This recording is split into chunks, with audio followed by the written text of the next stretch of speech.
this section, we'll talk about the general qualities for project management documents and then some specific genres you may encounter.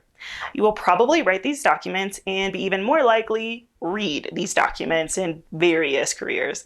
I'm starting by discussing the idea of a genre and the project management set of genres. So by genre, I really mean documents that have enough similarities and sort of expectations that they are recognized as a group and serve a specific purpose.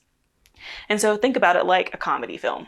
Even though we have a lot of variety within the comedy genre, you got your rom-coms, which are a little bit different than, raunchy comedy, which is a little bit different than physical comedy, which is still, a little bit different than like an animated comedy.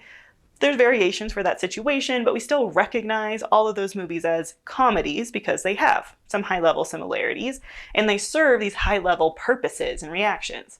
And we can quickly tell that this movie is a comedy and this movie is a horror movie. Again, we have some genre variations of what makes a horror film, but we still recognize this is horror, this is comedy, purpose of horror versus purpose of comedy.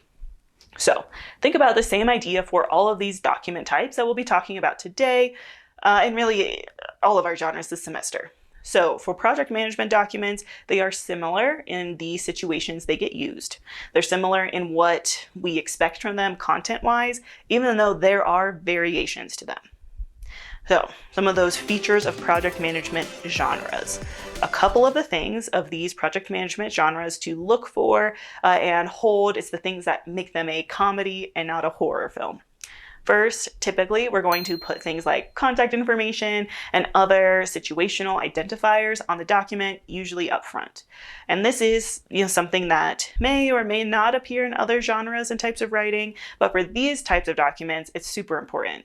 And basically, think of it like your email headers or the business contact information on a letter, an invoice, a proposal, progress reports, right? We need the who, what, and when of the situation for incident reports, meeting agendas, all that stuff. Since they are just about action, we also like to make sure that the reader knows who is doing the documenting and where they can go for help or clarifications. The next steps and other more important information like logistics typically show up in project management docs. The second thing is going to be things like the scope and expectations. So basically, we include what we call the scope of a project, which are the boundaries of the situation. You will have a different, project doc and potentially different variation or sub-documents for your different stakeholders in every unique project. So you're telling the reader, this progress report or this proposal is just about this project A, here are the details, and then you would write a completely different document with a different scope for project B.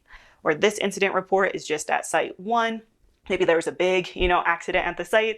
And so you would have one for every individual that got hurt and then a totally separate one for the overall investigation of what happened. So you can track and support each person separately and then have something for the overall investigation to reference. And then last, in these reports, they're very action and management focused. So we're always going to have some sort of timelines, tasks, next actions. So basically telling people what happens next, what are those upcoming items, what is the schedule.